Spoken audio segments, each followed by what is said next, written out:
للمتقين والصلاة والسلام على أشرف الأنبياء والمرسلين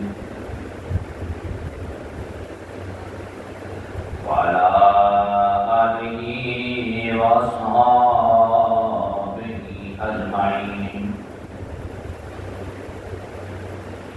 أما بعد فأعوذ بالله من الشيطان الرجيم.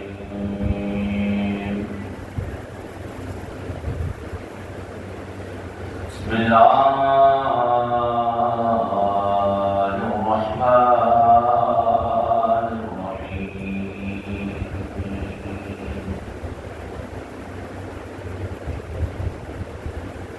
وما أرسلناك إلا رحمة للعالمين. آمنت بالله صدق الله مولانا العظيم. إن الله وملائكته يصلون على النبي يا أيها الذين آمنوا صلوا عليه وسلموا تسليما. اللهم صل على محمد وعلى آل محمد وبارك وسلم. الصلاة والسلام عليك يا سيدي يا رسول الله وعلى آلك وأصحابك يا سيدي يا حبيب الله. مولاي صل وسلم دائما أبدا على حبيبك خير الخلق كلهم.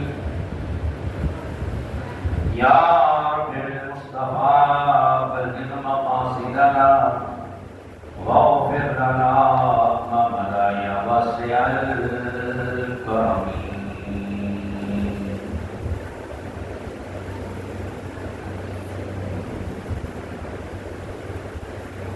وأفضل منك لم ذاقت عيني وأجمل منك لم تلد النساء.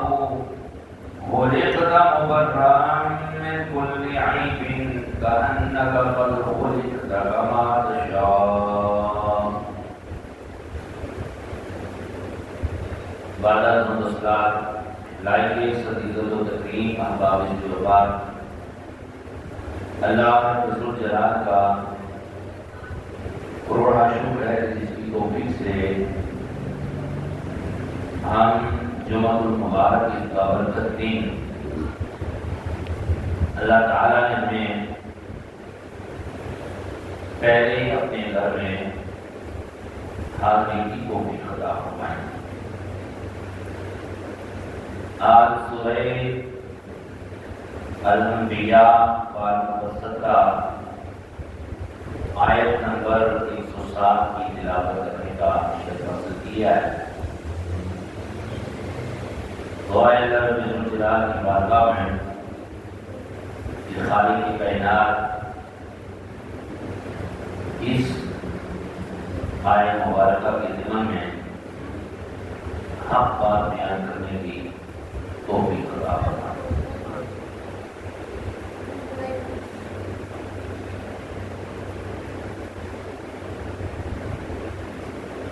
خالق کائنات قرآن حکیم میں ارشاد فرما رہا ہے وما ارسلناک الا رحمۃ للعالمین. پیارے نبی مکرم صلی اللہ علیہ وآلہ وسلم، اور ہم نے تمہیں نہ بھیجا الا مگر رحمۃ للعالمین، رحمت سارے جہان کے لیے. یعنی ہم نے آپ کو سارے جہان کے لیے رحمت بنا کر بھیجا ہے. اس آیت مبارکہ کے ضمن میں مفتی احمد یعقوب نعیمی رحمۃ اللہ تعالی علیہ اپنی تفسیر کے اندر لکھتے ہیں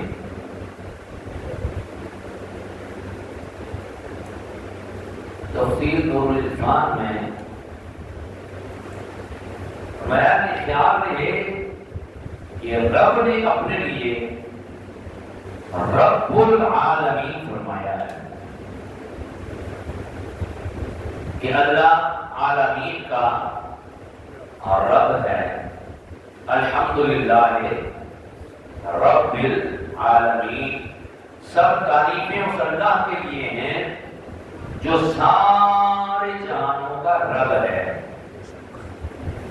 اور حضور کے لیے رحمت للعالمین فرمایا. معلوم ہوا کہ جس کا اللہ تعالی رب ہے، جس شے کا رب ہے، اس کے لیے حضور رحمت ہے.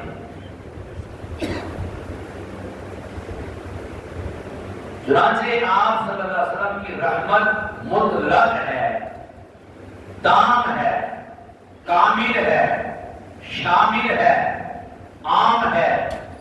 عالم غیب و شہادت ہے، وہ شہادت کو گھیرے ہوئے ہے اور دونوں جہانوں میں حضور کی رحمت دائمی موجود ہے.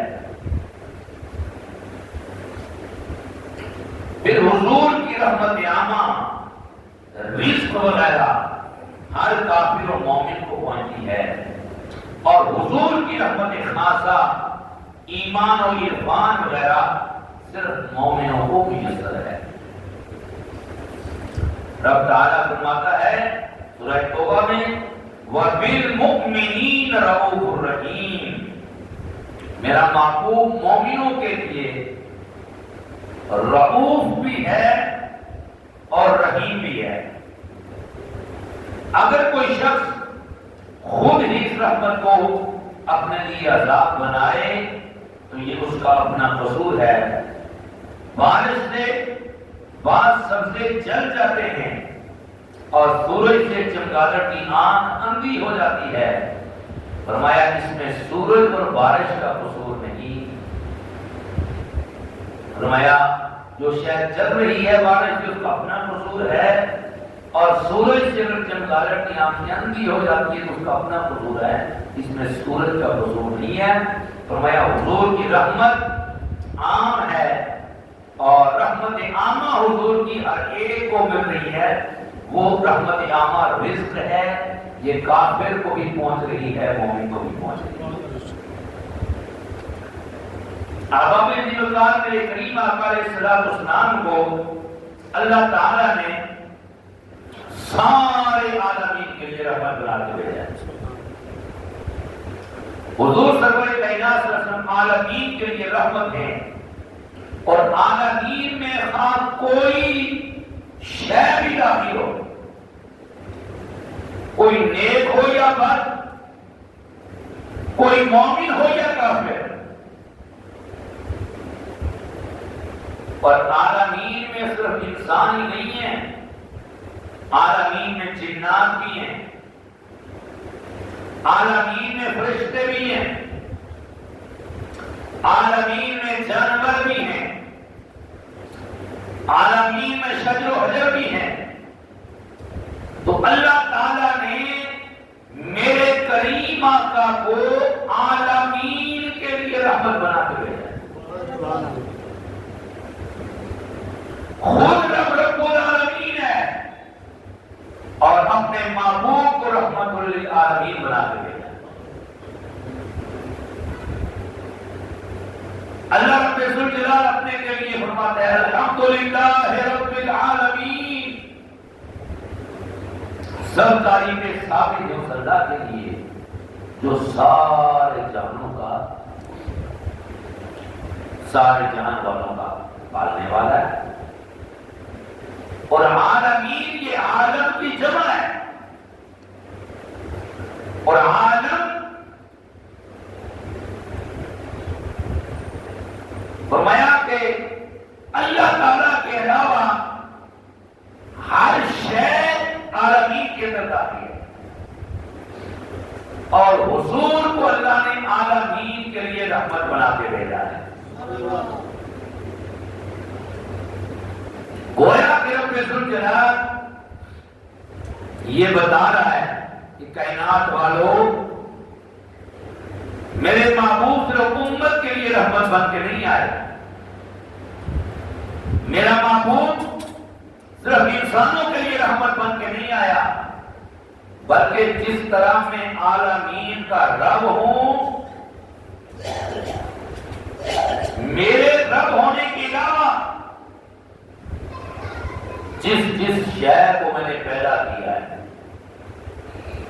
اور جس شے کو بنا کر میں رب بنا ہوں، مجھے چھوڑ کر جس شے کو میں نے بنایا ہے اس شے کے لیے اپنے محبوب کو رحمت بنا کے دے.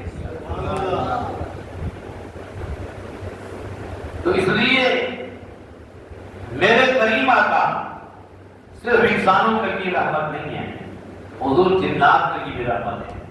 میرے آقا فرشتوں کے لیے بھی رحمت ہے، اس لیے کہ فرشتے بھی اس جہان میں عالمین میں داخل ہیں. میرے آقا مسلمانوں کے لیے بھی رحمت ہے، حضور کافروں کے لیے بھی رحمت ہے. لیکن یہاں پر تفسیر ساوی رحمۃ اللہ علیہ نے لکھا کہ فرق یہ ہے کہ فمن آمن رحمت لہ دنیا و اخری، جو میرے کریم آقا پر ایمان لایا، جو شخص حضور پہ ایمان لایا، حضور اس کے لیے اس جہاں میں بھی رحمت ہے اور اس جہاں میں بھی رحمت ہے. ومن کفر فهو رحمت فی الدنیا فقط، اور فرمایا جو کافر ہوا تو کافروں کے لیے حضور صرف دنیا میں رحمت ہے، آخرت میں کافروں کو حضور کی رحمت کا کوئی حصہ نہیں ملے گا. اور دنیا میں دیکھ لیں، دنیا کا مال اللہ نے وافر مقدار میں دیا ہوا ہے، حضور کی رحمت عامہ رزق وافر مقدار میں کافروں کو پہنچ رہی ہے، اور کافر عذاب الہی کے مستحق ہیں، لیکن عذاب ان پر پہلی قومی کی طرح نہیں آ رہا. کیوں؟ کہ حضور موجود ہیں. اللہ نے یہاں حضور کی رحمت کا حصہ کافروں کو بھی دیا ہوا ہے، لیکن آخرت میں حضور کی رحمت سے کافروں کا کوئی حصہ نہیں ملے گا. آخرت میں حضور کی رحمت کی انداز صرف مومن ہی. حضرات گرامی قدر، لہذا امام الانبیاء صلی اللہ علیہ وآلہ وسلم عالمین کے لیے رحمت ہیں، اور عالمین کے لیے عالمین میں خواہ کوئی بھی چیز داخل ہو، کوئی بھی چیز عالمین میں داخل ہو، میرے محبوب کریم علیہ السلام اس کے لیے رحمت ہے. کھڑکیاں کھول دو، پیچھے لیٹا بھی نہ کرو، خوفے بھی نہ کرو.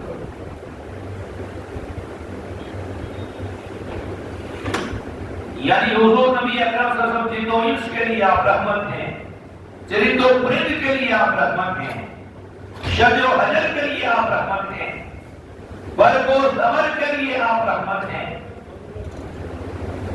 شمس و قمر کے لیے آپ رحمت ہیں، بحر و بر کے لیے حضور رحمت ہیں، مشرق والوں کے لیے میری آقا رحمت ہے، مغرب والوں کے لیے آپ رحمت ہیں، شمال والوں کے لیے آپ رحمت ہیں، جنوب والوں کے لیے آپ رحمت ہیں، زمین والوں کے لیے آپ رحمت ہیں، فرشتوں کے لیے آپ رحمت ہیں، غلمان و رضوان کے لیے آپ رحمت ہیں.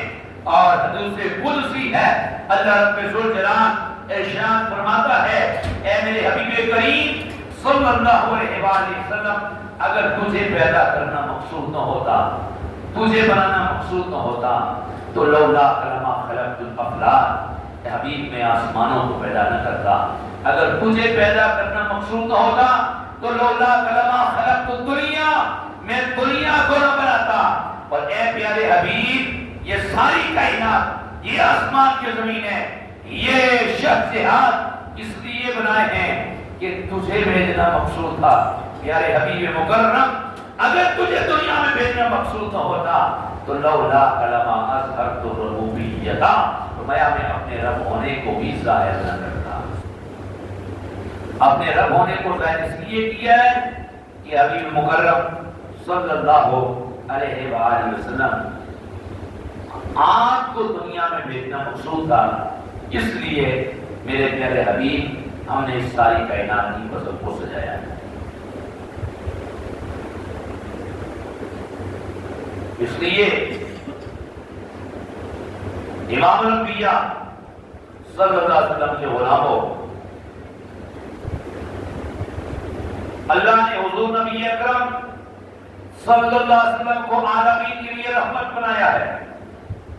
اگر میرا محبوب رحمت بن کر نہ آتا تو اس حدیث قدسی سے پتہ چلا نہ کائنات وجود میں آتی اور رب فرما رہا ہے نہ میں اپنا رب ہونا ظاہر کرتا. حضور امام الانبیاء صلی اللہ علیہ وسلم تمام جہانوں کے لیے رحمت ہیں.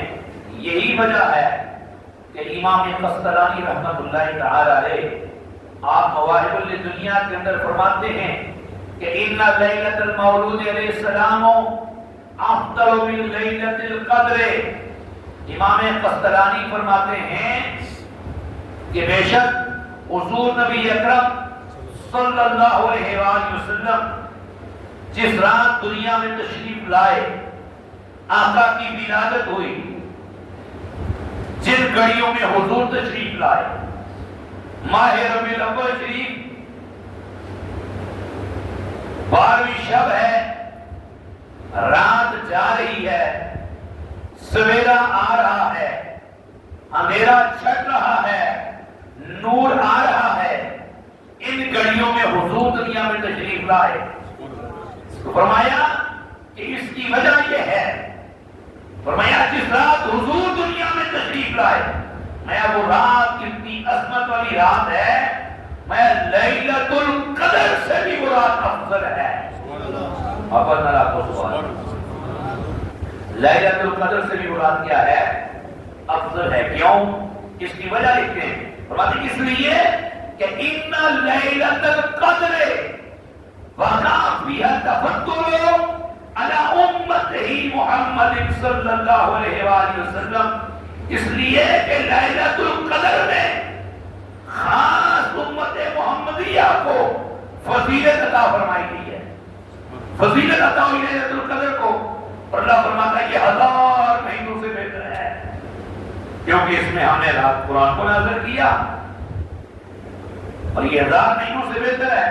اس میں فرشتے اترتے ہیں، جبریل امین نازل ہوتے ہیں، اور یہ ساری رات جو ہے یہ قدر و فضیلت والی رات ہے اور 1000 مہینوں سے بہتر ہے. میا کہ لیلۃ القدر میں صرف امت محمدیہ کو فضیلت عطا ہوئی، مگر یہ جو میلاد کی رات ہے، جس رات حضور دنیا میں تشریف لائے اور کس شان سے میرے آقا تشریف لائے، اللہ اکبر. یہاں کا جو ہے وہ امام قسطلانی کا سننے سے پہلے یہ بات سماعت فرما لیں کہ جن گھڑیوں میں حضور تشریف لائے، حضور کے دادا جان حضرت عبد المطلب فرماتے ہیں بھیا آدھی رات گزر چکی تھی، رات کا آخری پہر تھا، فرمایا میں کعبۃ اللہ کا طواف کر رہا تھا. آپ فرماتے ہیں میں کعبہ کا طواف کر رہا تھا، میں نے دیکھا کہ کعبہ حجرہ آمنہ کی طرف جھک پڑا. کعبے نے سجدہ کیا. آپ فرماتے ہیں میں بڑا حیران تھا کہ کعبہ یہ ایک سائڈ پہ جھک کیسے گیا ہے. میں جو بڑا بت تھا نا وہ زمین پر موقع پر گر پڑا.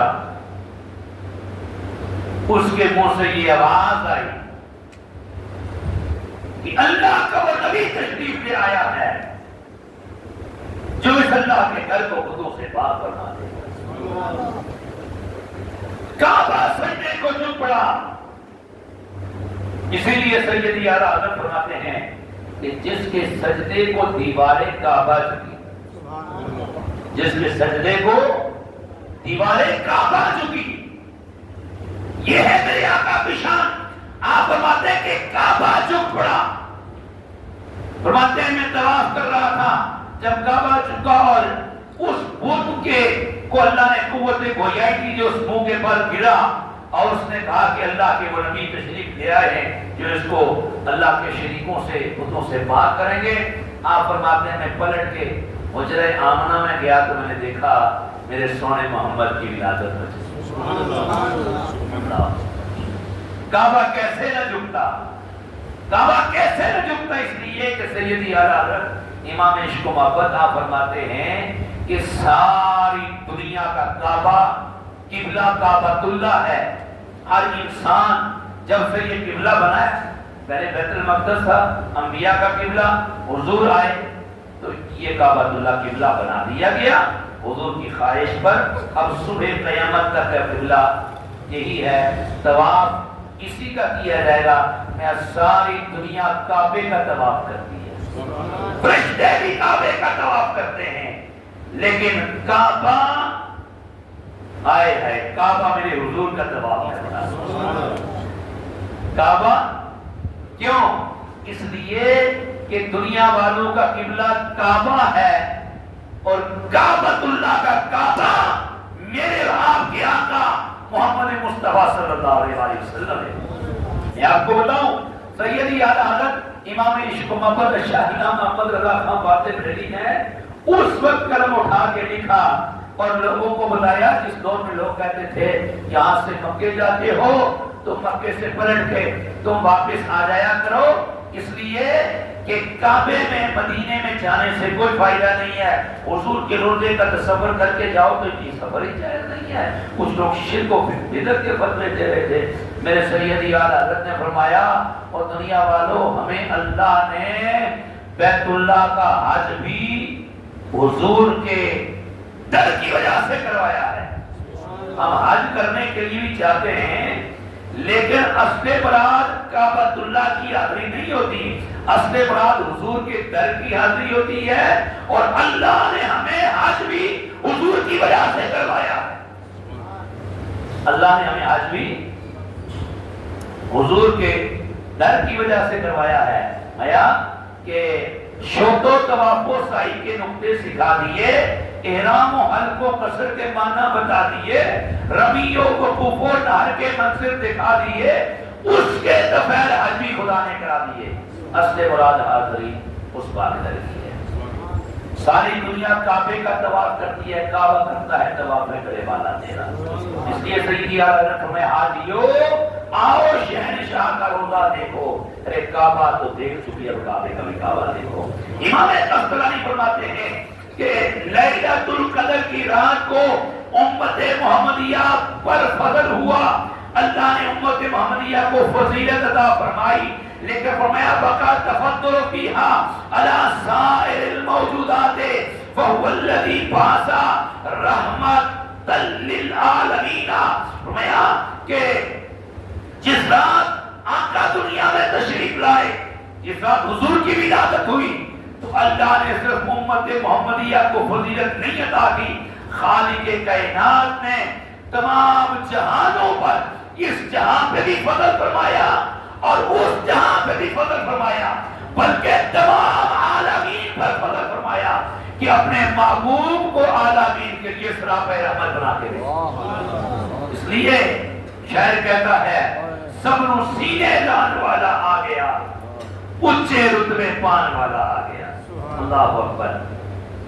اور معارج النبوہ میں علامہ شاہ عبدالحق محدث دہلوی رحمۃ اللہ تعالی علیہ فرماتے ہیں کہ یہ اللہ کے محبوب علیہ السلام جو اللہ نے ان کو سارے عالمین کے لیے رحمت بنا کے بھیجا ہے, نیا حضور کی رحمت کا ایسا اللہ نے شیطان کو بھی عطا دیا ہے. جب شیطان لعنتی ہوا جنت سے اللہ نے اس کو نکال دیا لعنت کا توپ ڈال کے, اور میں ایک فرشتہ اس پہ مقرر تھا جو روزانہ اس کے چہرے پہ مکے مارا کرتا تھا. دوسرے دن تک نشانات رہتے, وہ چیختا پکارتا, دوسرے دن پھر اس کی ڈیوٹی ہوتی. میں جب حضور آئے رحمت للعالمین بن کے دنیا میں آئے تو شیطان نے کہا یا اللہ اپنے حبیب کی رحمت کا حصہ مجھے بھی عطا فرما. تو فرمایا شیخ محقق فرماتے ہیں عبدالرحمٰن عبدالرحمٰن صدیقی رحمۃ اللہ تعالیٰ علیہ نے معارج نبوہ جلد نمبر 1 صفحہ نمبر 222 پر یہ بات لکھی ہے. آپ فرماتے ہیں کہ اللہ تعالیٰ نے حکم دیا اس فرشتے کو کہ آج کے بعد اس کی یہ سزا ختم کر دی جاتی ہے, وہ اپنی ڈیوٹی پہ واپس آ جا. اور یہ رحمت مصطفیٰ کا حصہ شیطان کو بھی ملا ہے دنیا کے اندر, کیونکہ دنیا میں حضور کافروں کے لیے بھی رحمت ہے, کافروں کو بھی حضور کی رحمت کا حصہ مل رہا ہے, لیکن آخرت میں حضور کی رحمت کا اقدار صرف مومن ہوں گے, کافروں کا حق نہیں ہوگا, صرف مومن حضور کی رحمت کے اقدار ہوں گے. اور آپ دیکھیں کہ میرے کریم علیہ آقا علیہ السلام صرف اپنوں پر نہیں, حضور دشمنوں پر بھی اللہ کی رحمت بن کے آئے. آپ جنگی احد اٹھا کے دیکھیں, امام الانبیاء صلی اللہ علیہ وآلہ وسلم جنگ احد میں جب حضور زخمی ہو گئے, اللہ کے محبوب علیہ السلام کے دندان مبارک شہید کر دیے گئے. میرے آقا کریم زخمی ہیں, چہرے انور سے خون بہ رہا ہے. جب یہ منظر صحابہ نے دیکھا تو صحابہ اکرام نے عرض کی, یا رسول اللہ صلی اللہ علیہ وسلم ان ظالموں پر بد دعا کیجئے, اللہ ان کو نیست و نابود فرما دے. یہ سن کر میرے آقا زخمی ہیں, حضور کے دندان مبارک شہید ہو چکے ہیں, چہرے مبارک سے خون بہ رہا ہے. میرے آقا مسکرائے اور جواب دیا, اے میرے صحابہ انی لم ابعث لعانا ولکن بعثت داعیا ورحمہ. میرے صحابہ میں دعا کرنے کے لیے دنیا میں نہیں بھیجا گیا, اللہ تعالیٰ نے مجھے سراپہ رحمت بنا کے بھیجا ہے. حضور نے فرمایا میں دعا کرنے کے لیے یا لعنت بھیجنے کے لیے نہیں بھیجا گیا, اللہ تعالیٰ نے دعا کرنے والا مجھے بنا کے بھیجا ہے, اور سارے عالمین کے لیے اللہ نے مجھے رحمت بنا کے بھیجا ہے. جناب رحمت للعالمین نے ہنس کر فرمایا کہ اس دہر میں قہر و غضب بن کر نہیں آیا. آپ صلی اللہ علیہ وسلم میرے آقا کے غلام حضور کی سیرت دیکھیے, اللہ کے محبوب نے ان پتھر مارنے والوں اور اذیتیں پہنچانے والوں کے لیے بد دعا کے بجائے حضور زخمی حالت میں ہیں, میرے آقا کے ہاتھ اٹھے, اللہ کے محبوب نے دعا کی, اللہم اہدی قومی فانہم لا یعلمون, اے اللہ میری قوم کو ہدایت عطا فرما. یہ پتھر کس لیے مارتے ہیں, میرے دندان مبارک کس لیے یہی کیے ہیں, میرے چہرے سے خون بہ رہے ہیں کہ پتھر لگنے کی وجہ سے, اس لیے کہ یہ مجھے جانتے آئے. جنہوں نے جانا ہے, صدیق اکبر نے جانا سب کچھ قربان کر دیا, عمر نے جانا سب کچھ لگا دیا. اللہ یہ میری قوم مجھے پہچانتی نہیں ہے اس لیے پتھر مار رہی ہے, اللہ ان کو ہدایت نصیب فرما. اللہ اکبر. اسی طرح جب آقا کریم علیہ السلام میرے آقا طائف میں تشریف تھے, جو احباب گئے ہیں طائف میں, آج بھی ہمارے دوست واپس آئے, وہ کہتے ہیں آج بھی طائف میں جاؤ نا تو مری کے پہاڑوں جیسی جگہ ہے. اب تو ہم زیارت کرنے کے لیے جاتے ہیں اور گاڑی پہ جاتے ہیں, وہاں پہ حضور مکے سے چلے ہوئے پیدل طائف میں ان لوگوں کو دعوت دینے کے لیے. مسلمان تھے, وہ جب دعوت دی تو باش لڑکے حضور کے پیچھے لگا دیے, وہ پتھر مار رہے تھے, حضور کا مذاق اڑا رہے تھے. اتنے پتھر مارے کہ حضور کے نالین مقدس خون سے بھر گئے. حضور باغ میں تشریف فرما. اللہ اکبر. ساتھ جو صحابی رسول نے دیا اصغر کے لیے دعا فرمائی. آئے گئے فرشتے بھی حضور کی بارگاہ میں آئے. آقا رب کہتے اگر آپ اجازت دیں, آپ اگر راضی ہیں تو یہ پہاڑ پلٹ دیا جائے. ہواؤں پہ معلق فرشتے بھی آ گئے, جبریل امین بھی آ گئے. حضور اجازت ہے اٹھا کے آسمان پر پلٹ دیا جائے. حضور نے یہاں وہاں پہ بھی یہ فرمایا, میں انی لن ابعث لعانا ولکن بعثت داعیا. وہاں پہ بھی آقا کے ہاتھ اٹھے, حضور یہی دعا کر رہے تھے, اللہم اہدی قومی فانہم لا یعلمون. یہ ہے ہمارے نبی کی سیرت. آخری بات کے وقت کے دامن میں گنجائش نہیں ہے کہ اللہ کے محبوب علیہ السلام دشمنوں سے بھی بدلہ نہیں دیتے تھے, بلکہ میرے آقا کی سیرت یہ تھی, حضور جو دشمن ہوتے ہیں وہ بھی جب پلٹ کے حضور کی بارگاہ میں آتے ہیں, اللہ کے محبوب کی بارگاہ میں معافی مانگتے تو جتنا بڑا دشمن بھی ہوتا حضور اس کو معاف فرما دیے. جو خدا اور رسول کا دشمن ہے اگر وہ معافی نہ مانگتا تو پھر تو اس سے جنگیں بھی ہوئی ہیں، لیکن معافی کی غرض سے جتنا بڑا دشمن بھی آیا میرے نبی کا یہ سیرت بھی ہے، حضور کی سنت بھی ہے، اللہ کے محبوب اسے معاف فرما دیے گا. اس لیے کبھی یہ سنت بھی ہمیں پوری کرنی چاہیے. کوئی معافی کا خواستگار بن کر آئے اور وہ اپنی غلطی تسلیم کر لے، رشتہ دار اسے بھی معاف کر دینا چاہیے، تعلق دار اسے بھی معاف کر دینا چاہیے. کوئی آپ کا ملازم ہے اور وہ کوئی غلطی کر بیٹھتا ہے اور آپ کے سامنے ہے تو آپ اگر رسول اللہ کی سنت سمجھ کے اس کو معاف کر دیں گے تو آپ کو حضور کی سنت زندہ کرنے پر 100 شہیدوں کا ثواب. آپ دیکھیں میرے کریم آقا کی بارگاہ میں وہ ہندا جس نے امام الانبیاء صلی اللہ علیہ وسلم کی عظیم اور سب سے پیارے چچا حضرت ابی حمزہ رضی اللہ تعالیٰ عنہ کا جگر چبا لیا تھا شہید ہونے کے بعد. اللہ اکبر، جب وہ معافی کی خواستگار بن کے آئی اللہ کے محبوب نے اس کو بھی معاف کرنا. حضور نے فرمایا میرے سامنے نہ آنا، تجھے دیکھ کے مجھے چچا یاد آ جائے. بہت ظلم کیا لیکن معافی جب حضور نے معاف کرنا.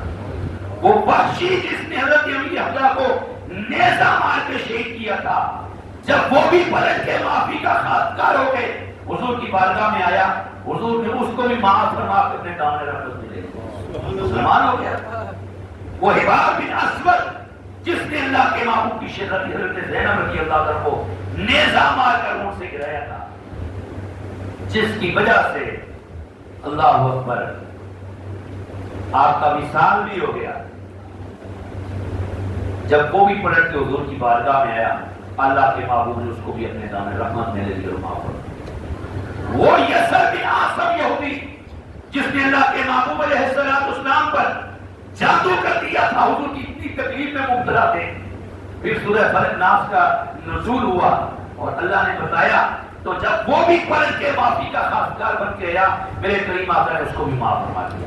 وہ خیبر کی یہودی عورت جس نے زہر اللہ کے محبوب کو بکری کے گوشت میں ملا کر دیا تھا جب وہ بھی پلٹ کے آئی تو میرے کریم آقا نے اسے بھی دامن رحمت میں چھپا کر اللہ کے محبوب نے اس کو بھی معاف فرما دیا.